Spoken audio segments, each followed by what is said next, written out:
Hola mis hermanos, ¿cómo están? Hoy por la gracia de Dios me toca predicar y esta predica la titularé Seamos como Bereanos. Y vamos a entender por qué. Es porque hoy día vamos a hablar de un tema súper importante en nuestro caminar con Cristo, que es la verdad. Y para tener clara la verdad también tenemos que saber identificar la herejía y no ser ante tantos falsos pensamientos que vemos hoy en día en la iglesia y en muchos lugares. Podemos ver los testigos, mormones, etc. Así que oremos para partir.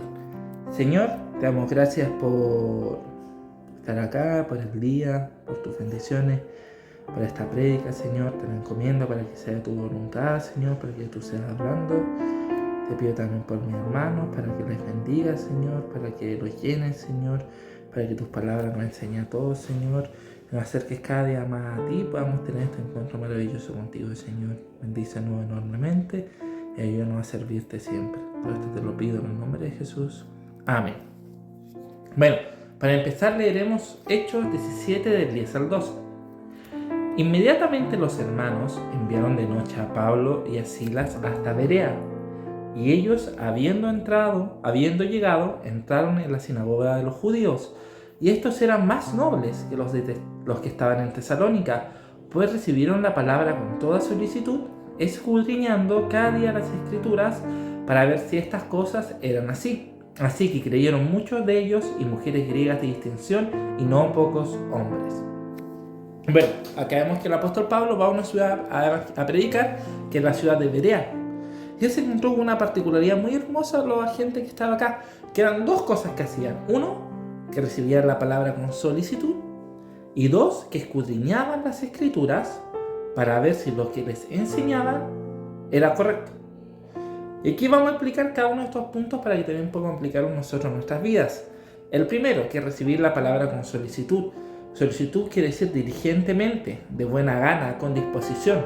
Y esto nos recuerda mucho a Mateo 18:3, que dice: de cierto os digo que si no os volvéis a ser como niños, no entraréis en el reino de los cielos.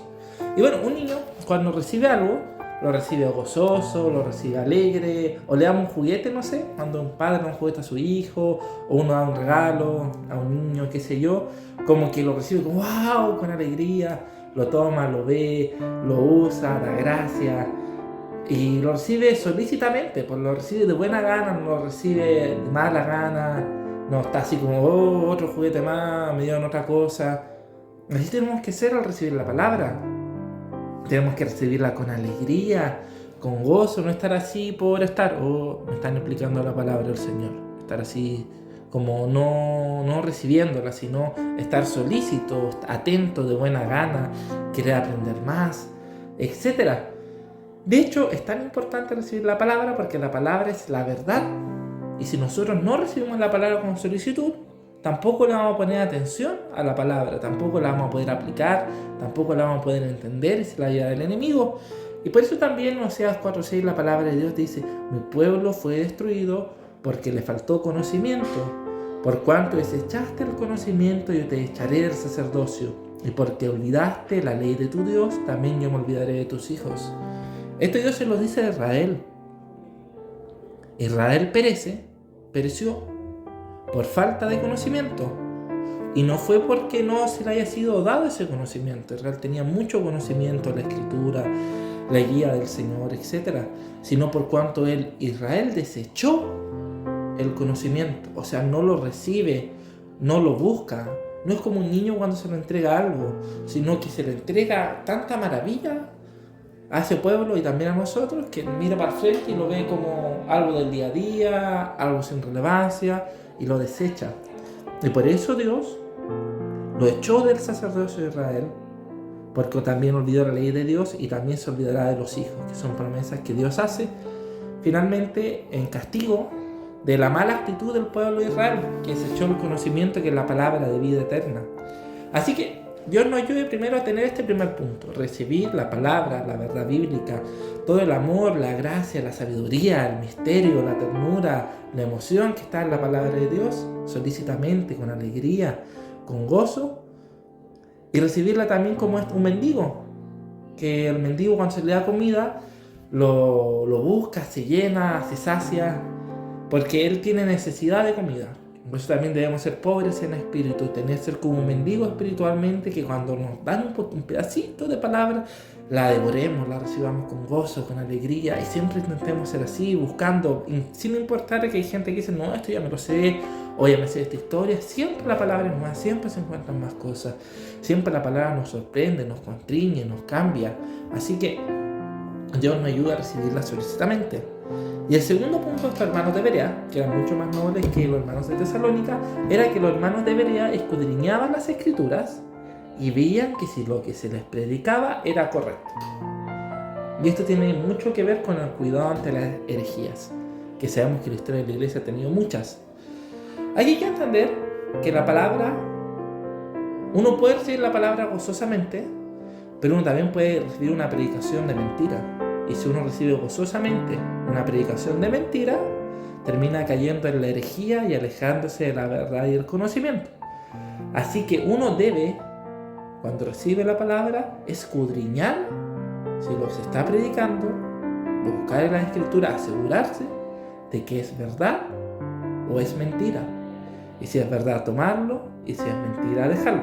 Por ejemplo, en la historia de la iglesia han existido muchas herejías. Los mormones tienen un evangelio diferente. Ellos tienen un evangelio de John Smith, que es tal y tal cosa, que fue a América, y todo algo que sabemos que es una mentira, que nunca tiene fundamento bíblico. Los testigos de Jehová no creen en la Trinidad. Creen que Jesús es un profeta, alguien importante, pero no es Dios. Y creen que el Espíritu Santo es la acción de Dios, el poder de Dios, pero no es Dios, solo Dios Padre. Y también, por ejemplo, en otra época los arrianos, que fue una herejía cristiana que se expandió mucho por el Imperio Romano, negaban la divinidad de Cristo y ellos decían que Jesús era hombre y en otro momento era Dios. O sea que no era hombre y Dios a la vez, perfectamente hombre y perfectamente Dios. También tenemos los que luchó mucho los evangelios Pablo, los judaizantes, que se puede ver en Gálatas, en Efesios, en muchos de estos libros que los critica. Le dice a los de Gálatas, ¿qué os fascinó a seguir esta mentira? ¿Qué lo engañó? ¿Cómo se dejan caer tan fácilmente? Y los trata de anatema a estos judaizantes que dicen que hay que volver al yugo de la ley, como si Cristo no existiese, que hay que cumplir la ley, y si tú cumples la ley eres salvo, y si no la cumples te vas al infierno. Por lo tanto tienes que circuncidarte, guardar el sábado, seguir la ceremonia judía, celebrar todas las fiestas judías, hacer toda la religión judía para ser salvo. O, en la actualidad, el famoso Evangelio de la Prosperidad, que habla de riquezas personal, de que Dios quiere prosperarte, de que Dios su único objetivo es que tú seas más grande, más grande, más grande, más grande, que tú eres el centro de todo lo que Dios hace y que pone la mirada en el hombre y no la mirada en el Señor. Bueno, y lo interesante de esto es que muchas personas siguen estas falsas doctrinas porque cuando se les predica estas, no escudriñan las escrituras, porque si lo hubieran escudriñado, se darían cuenta que son falsas.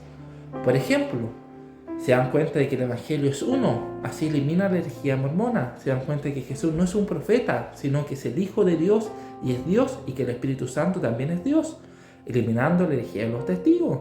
También se dan cuenta de que Jesús es perfectamente Dios y perfectamente hombre, eliminando la herejía arriana. También se dan cuenta de que somos salvos por gracia y no debemos volver a someternos al yugo de la ley, eliminando la secta judía. También nos damos cuenta que Dios no quiere que nosotros nos convertamos en multimillonarios, ese es el propósito para nuestras vidas, o que Dios es una especie de viejo pascuero que nos cumple todos los deseos. Y si un día no me cumple el deseo, yo me alejo, y si un día me lo cumple, es como un viejo pascuero, me da todo lo que yo quiero.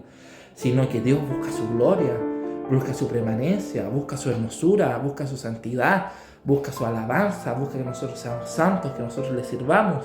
Y aún así, Dios puede hacer que nosotros prosperemos espiritualmente, físicamente, económicamente, para su gloria, como también puede ser que Dios no quiera prosperarnos económicamente, que nos quiera mantener en la pobreza o en ciertas situaciones para su gloria.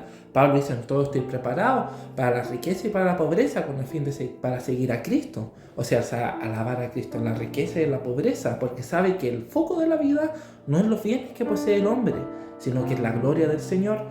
No es que un hermano que tenga, no sé, una casa en la playa sea más bendecido que uno que no lo tiene. Nada que ver. sino que el hermano más bendecido es el que busca más la gloria del Señor y es el que prospera, una prosperidad bíblica, económica, no económica como la entiende este evangelio falso, sino espiritual, una prosperidad del alma, de gozo, de la alegría que el mundo no puede comprar.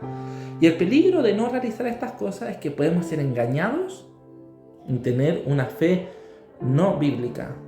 Y esto es un daño enorme a la iglesia y la ha dañado generación tras generación, tras generación, tras generación. Así que tenemos que tener cuidado de todas estas doctrinas heréticas y estudiarlo en la Escritura, porque en la Escritura está la verdad.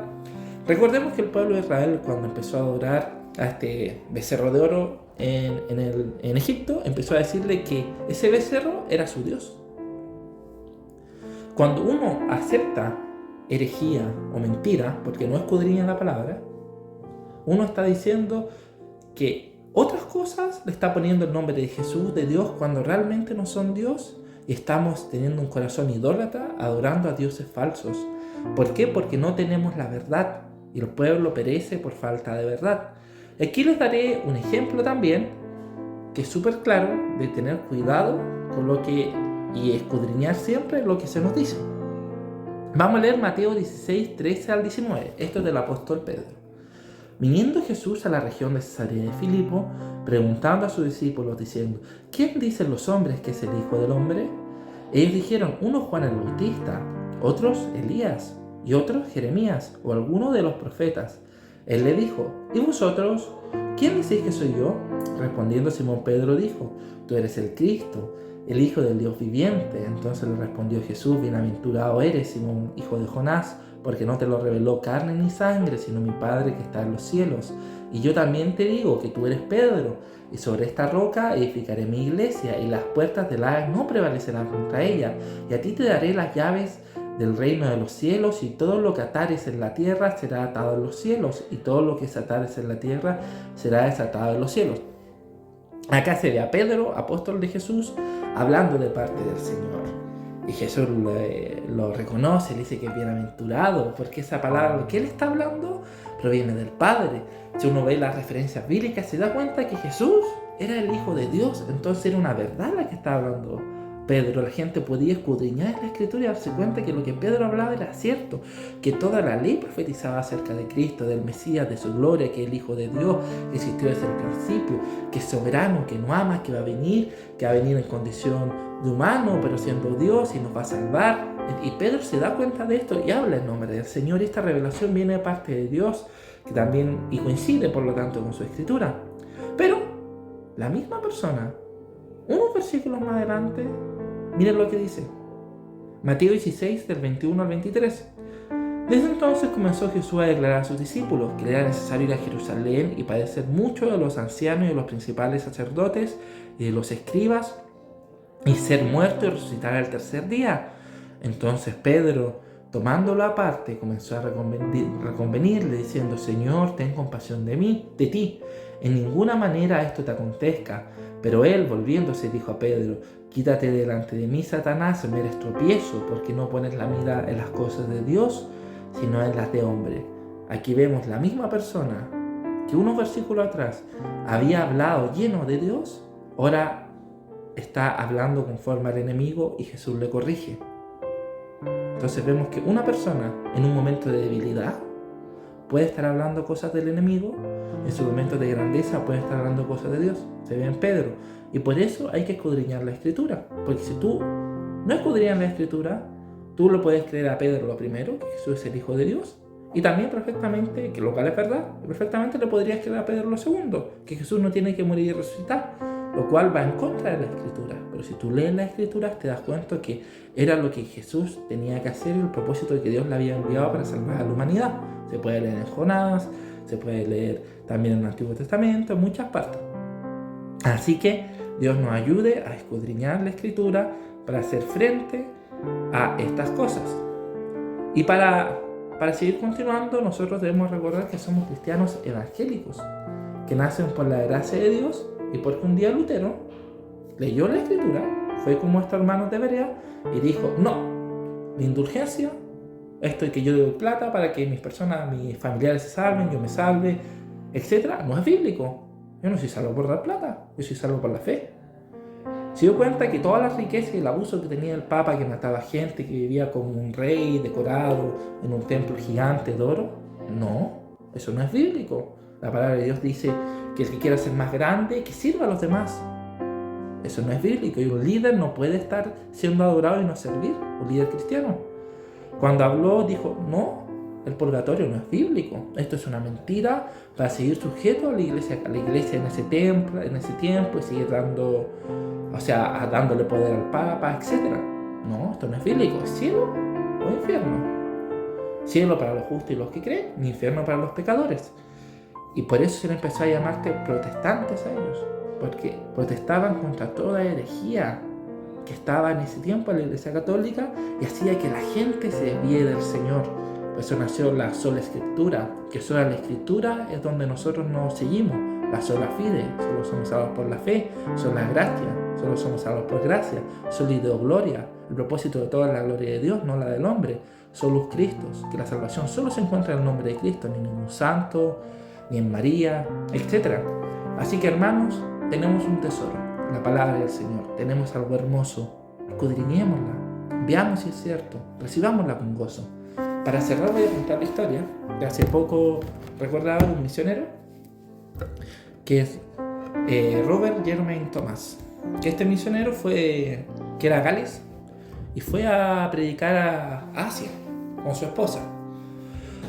Bueno, él va a predicar, lamentablemente su esposa muere, y él se pone triste por todo lo que pasó y dejó de ser misionero un tiempo, hasta que en Corea pudo reactivar su fuego misionero al ver la cantidad de hermanos que sufren.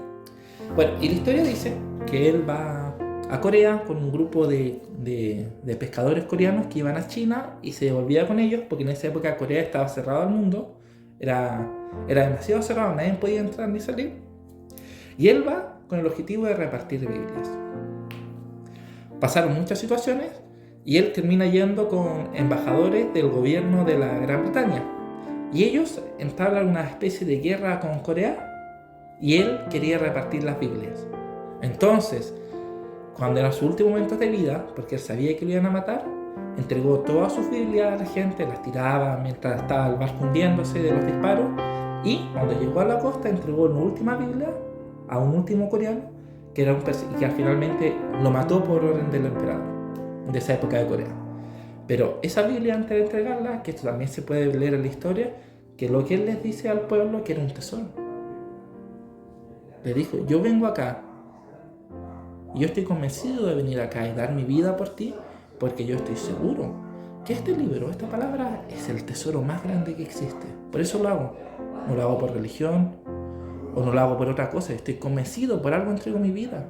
Este libro es un tesoro y se lo entregó al pueblo coreano. Y hoy en día vemos que el pueblo coreano es el segundo país que más misioneros envía alrededor del mundo. Así que reconozcamos la palabra de Dios como un tesoro, usémosla, recibámosla con gozo y seamos como los bereanos, los hermanos de Berea, que recibían la palabra con solicitud y que la escudriñaban cada día para saber qué era verdad y qué era mentira. Así que Dios les bendiga, hermanos, vamos a orar. Gracias, Señor, por esta prédica, porque podemos estar acá, porque podemos aprender de ti, Señor, y te pido que tu palabra siempre sea fuente, Señor, siempre sea guía de nuestra fe, de nuestra práctica, y que no seamos llevados por tradiciones humanas o por cosas que se nos imponen, sino que siempre tu palabra sea la guía de todo para caminar siempre en la verdad, porque tu palabra es la verdad, Señor, porque tú eres verdad. Bendice a cada uno de los hermanos, Señor, y ayúdanos a servirte siempre. En el nombre de Jesús, amén.